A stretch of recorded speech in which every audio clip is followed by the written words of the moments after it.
The exterminator does not need to scare you anymore. He only needs the ants to come back. He pulls up in the white truck, walks around your house, sprays the edges, leaves a paper on your door, then drives away with your money. $800 out of your pocket, sometimes $1,000, sometimes $1,200, and next spring, the ants still find your kitchen. The roaches still hide behind your fridge. The fleas still come in with your dog. The silverfish still crawl through the bathroom. Before long, you are not paying for pest control. You are paying rent to the bugs. Now listen carefully.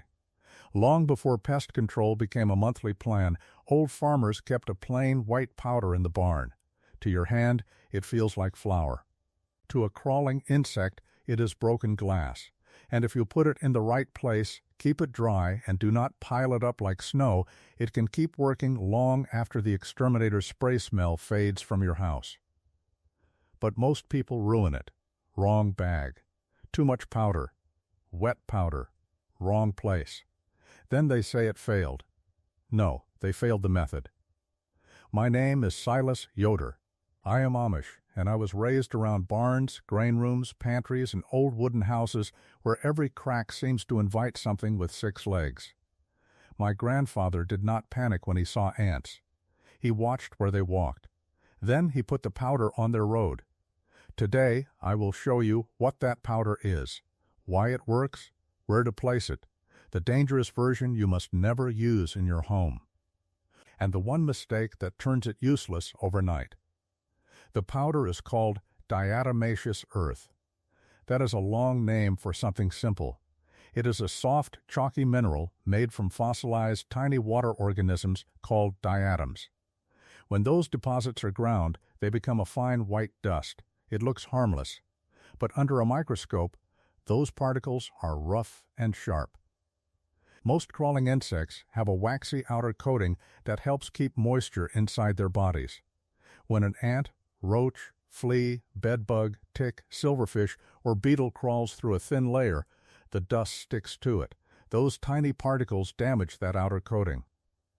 Then the insect begins to dry out, slowly, quietly, without needing to eat poison. Spray is chemistry. This is contact, dryness, and time. But hear me plainly. This is not magic. It is not instant. It does not kill eggs. It only works when the living pest crawls through dry dust. So if you dust once and vacuum the next morning, you may stop the method before it works. Patience matters, not panic. It can help with ants in the kitchen, roaches behind appliances, fleas around pet resting places, silverfish in closets, earwigs, crickets, spiders, carpet beetles, ticks, and bedbugs hiding in seams and cracks. But if pests are spreading through several rooms, if people are being bitten every night, if you have termites, or if the house itself is being damaged, call a professional. This powder can be part of a careful plan. It is not always the whole plan. I am not here to make you careless. I am here to keep you from being helpless. Now comes the first warning. For home pest control, you want a product labeled for pest control use, and you follow the directions on that label. Many people look for food-grade diatomaceous earth because it is sold in feed stores and garden centers. But do not let the front of the bag do your thinking for you. Read the label. Use it only where the label says it belongs, and never use pool-grade diatomaceous earth in your home. Pool grade, sometimes called filter grade, is made for swimming pool filters. It is processed differently. It is not for your kitchen, bedroom, pet bedding, pantry, or chicken coop. Leave pool grade at the pool store. Now let me show you how to use the right powder. First rule: thin dusting, not a pile. If you dump a thick white line along the wall, you have made a snowbank. Many bugs will walk around it. The powder works best when the insect does not know it is there. A barely visible film. A whisper of dust. That is all. A small powder duster works best. You use it to puff tiny amounts into cracks, edges, and hidden places. Not a cloud, not a storm, just one careful puff. And your first target is not the bug you see, it is the road the bug uses.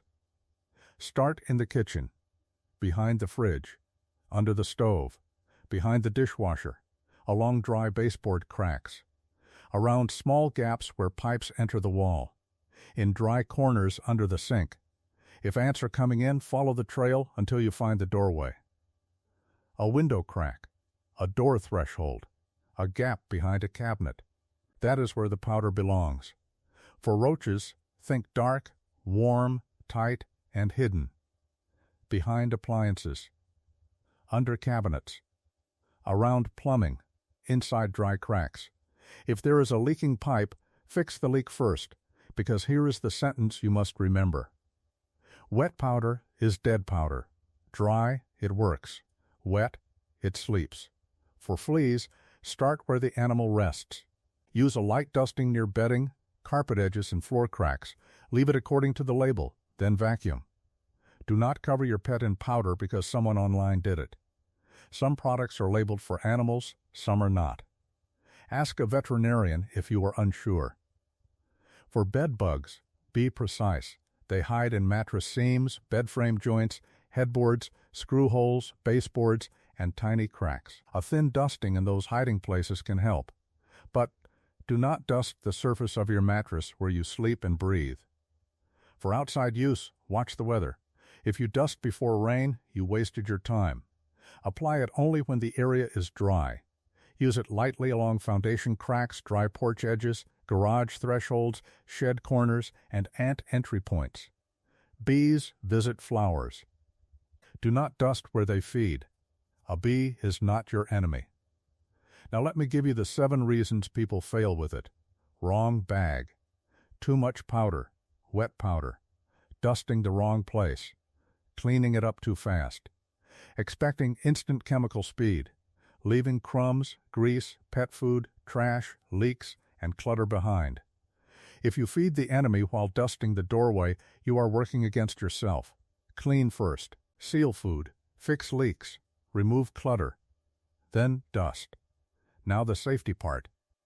Fine dust does not belong in your lungs. When you apply it, wear a dust mask. Keep children and pets away while dust is floating. Do not puff it into open air. Do not put it on pillows, counters, toys, or places little hands will slap it into a cloud. A useful tool still needs careful hands. Now think about the money. Sometimes the white truck is needed. Termites, dangerous pests, heavy infestations, structural damage. Pay the professional. But many homes are not fighting a disaster. They are fighting ants at the window, roaches behind the fridge, fleas near the dog bed, silverfish in the closet, and spiders in the basement. For those problems, a monthly plan can become a habit before it becomes a necessity. There is not much money in teaching you to dust the right crack. There is money in coming back every month. That is not conspiracy. That is arithmetic. My grandfather understood arithmetic. If a simple bag solved a barn problem, he did not turn it into a yearly bill. So here is what I want you to do. Find the road. Find the food. Find the moisture. Clean first. Fix what is wet. Then dust lightly where the pests travel. Not everywhere. Not thick. Not dramatic. Precise. Give it days. If it gets wet or vacuumed away, reapply according to the label. And if the problem is severe, call a professional. But do not pay forever because nobody told you an old farmer's bag was sitting on the shelf. Now tell me this. What pest has cost you the most money in service calls? Ants, roaches, fleas, bed bugs, silverfish, or spiders? Write it below. And if you try this method, come back in 2 weeks and tell me what changed. Not after 1 hour, not after 1 night. 2 weeks. Old methods do not beg for applause. They prove themselves quietly. Next time, I will show you how my people kept mice and rats out of the home and grain room before they became a problem. The door gap trick. The feed storage rule. The trap placement most people get backwards.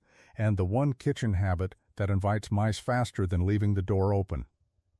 Until then, remember the 3 rules. Wrong bag can hurt you. Wet powder will fail you. Thick piles will fool you. Use the right powder, dust it thin, keep it dry. And let the old farmer's method do the work the white truck keeps charging you for.